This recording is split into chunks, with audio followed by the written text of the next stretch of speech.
Hey guys, I'm gonna show you my apple oatmeal that I eat every morning for breakfast. Ready? Let's go.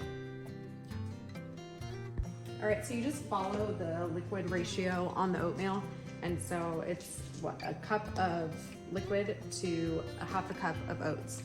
So like secret sauce to this is using apple juice as your liquid base to make the apple oatmeal. It makes it so good.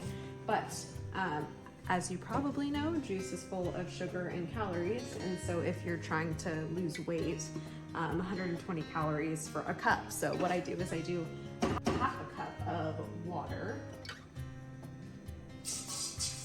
and then a half a cup of apple juice, and it's just enough to make for delicious goodness. So, half a cup of oats, cinnamon, spice. It's all about the spice.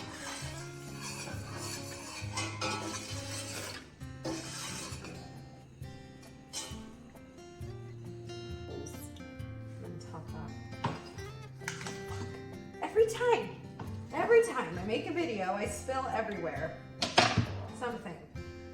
Every time. All right.